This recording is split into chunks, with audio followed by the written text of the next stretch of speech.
Hey Canelo, if the WBC asks you to either fight Golovkin next or give up the belt, what do you do?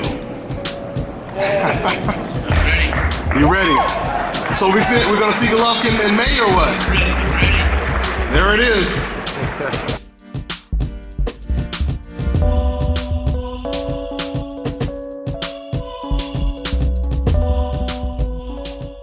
Dante's Boxing Nation, what's going on, guys?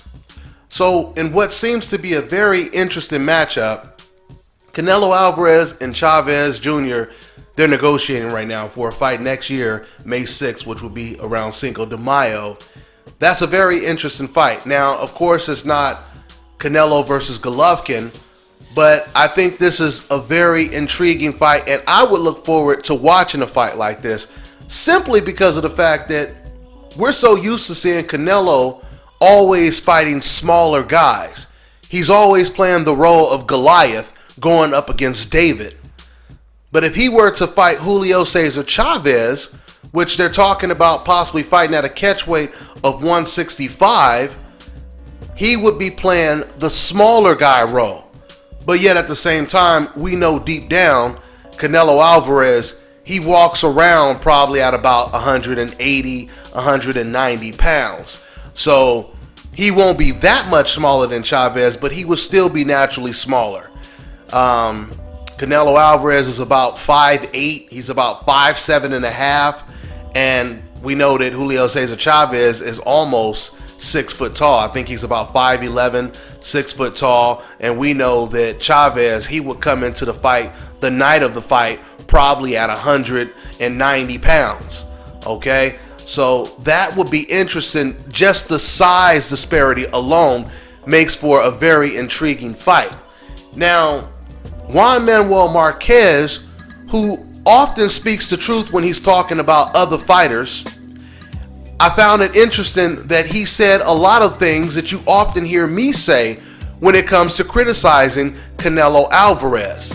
Let me go ahead and quote exactly what Juan Marquez had to say about Canelo deciding to possibly fight Julio Cesar Chavez at a catchweight of 165 in his very next fight. I'm going to go ahead and quote what Marquez has to say, and then I'll give you guys my thoughts as always. Here we go. He's accepting the fight because it's an interesting fight, a good fight that the fans want to see. But also, Canelo refused to fight Gennady Golovkin because he didn't want to fight at 160 pounds, but he'll fight Chavez Jr. at 165. It's so inconsistent to me because Canelo says no to 160 and returns to super welterweight, but right now he's going to go up even further in weight to fight Julio Cesar Chavez Jr. It's a good fight, competitive, and interesting fight between two Mexicans, but it leaves a lot to be desired because Gennady Golovkin was pushed aside. This fight between Canelo and Chavez, it's about money, but athletically speaking, Canelo has to fight Golovkin and vice versa. Golovkin has to fight Canelo. There is no way to turn away from it. It's an important fight, interesting for both, but more interesting for Canelo, end quote. Now, if you guys listen to what Marquez just said right there, pretty much everything that he said was 100% congruent with what you guys often hear me say. Even at the beginning of this video, how did I start this video off? I started this video off by saying that Canelo versus Chavez is a very intriguing fight. It's a good matchup. It's not Canelo versus Golovkin, but it's a very good matchup, right? But Marquez makes a lot of good valid points when he talks about the Canelo contradictions. There's no doubt about it, it makes no sense at all. It's a huge flip-flop when you really think about the fact that Canelo said he wouldn't fight Gennady Golovkin unless Golovkin came down to 154. Now, all of a sudden, out of nowhere, Canelo is willing to move all the way up to 165 to fight against Julio Cesar Chavez. That clearly gives you an idea of how much respect Canelo Alvarez has for Gennady Golovkin. You're willing to fight a bigger guy when it comes to Julio Cesar Chavez rather than fighting the naturally smaller guy, Golovkin, at 160. So we know what time it is, and we now know for sure. I mean, we already knew, but this is just further evidence of why Canelo Alvarez has not got in the ring with Gennady Golovkin yet. Now, here we go with the rhetorical questions. Why is it when someone like Juan Marquez, when he says the exact same things that you guys hear me say about Canelo Alvarez, I mean the things that I've been saying about Canelo for years when it comes to criticizing him.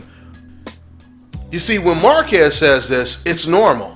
And he doesn't really deal with too much of a backlash because they know deep down it makes sense and it's true.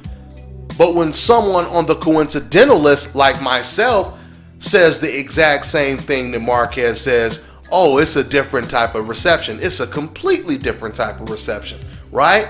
Now all of a sudden it's hating, you being biased, etc., you black people, this and that, and all this kind of stuff, right? But they don't say this, of course, when Marquez says the same thing. See, this is the difference from me and all of these ignorant decafs that exist in the boxing world, from the boxing fans to the boxing media. 90% of the things that you guys hear me say is often corroborated with professional boxers and trainers, right? You don't hardly ever hear me say anything that puts me in the minority when it comes to the professional boxing community. I'm not talking about decafs online because they don't count. I mean, once again, it's so ironic to me that when you hear professional boxers and trainers, when they talk about Gennady Golovkin, when they talk about Canelo Alvarez, they often say almost word for word what I say about these fighters. From Freddie Roach to Floyd Mayweather to Teddy Atlas, Bob Arum, Terrence Crawford, even Russian fighters, former Soviet Union fighters like Ruslan Provodnikov. So many professional boxers have said the same things that I say. So how can it be hating on them when all of us are saying the same thing? But then notice this. The same fans that will say, oh, you're just hating on Canelo, you're just hating on Gennady Golovkin. Notice, when people are calling Floyd Mayweather, Andre Ward, Guillermo Rigo, when they're calling them the most racist shit, when they're being extremely offensive, when they're saying things that are extremely personal, when Dan Rafael is claiming Andre Ward is the most boring fighter ever on HBO. When they say stuff like that, these same fans, they don't accuse them of being haters, because that's something that they want to hear.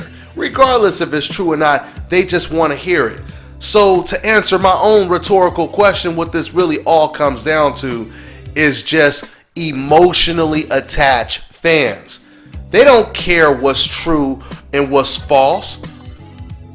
What these fans are really saying that try to defend Canelo Alvarez and they call a person like me or whoever a hater or whatever else they want to call me, what they're basically saying is, Dante, we know what you're saying is true, but we don't want to hear it because personally we like this guy too much and we can't deal with hearing the truth if it's not something that benefits us emotionally, right? This is what they are trying to convey.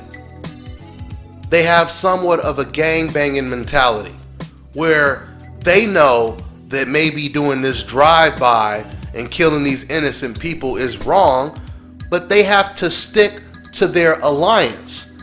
They have to remain loyal regardless if it's right or wrong, and that's what I mean when I say they have a gang-banging mentality. It's not about what's right and what's wrong, it's about remaining loyal. So going back to this Juan Manuel Marquez comment talking about Canelo Alvarez, something else I want to say since I brought up Golovkin as well. It's funny because when you think about it, the same thing that Canelo Alvarez has been accused of, you could say the same thing about Gennady Golovkin as well. Because Golovkin, he contradicted himself the exact same way. When Golovkin had an opportunity to fight Andre Ward at 168, all of a sudden, Team Golovkin, they said, we'll fight him at 164. But then they turned around and they said they were willing to fight Carl Froch if he came out of retirement. They were willing to fight him all the way at 170 if Carl Froch came back and they could fight at a catchweight, right? So they wouldn't fight Ward at 168, but they would fight Carl Froch anywhere from 168 to 172, basically, or 170. It's the exact same contradiction that Canelo just made right now. There was a time when Team Golovkin said there was no reason to fight Andre Ward because Andre Ward was inactive. But then they turned around at the same time. They said they were willing to fight a guy who wasn't even fighting, which is once again Carl Froch, a guy who was in retirement. Talking about inactive, they were willing to fight a complete inactive Carl Froch who wasn't even fighting, but they didn't want to fight Andre Ward because they said he was too inactive.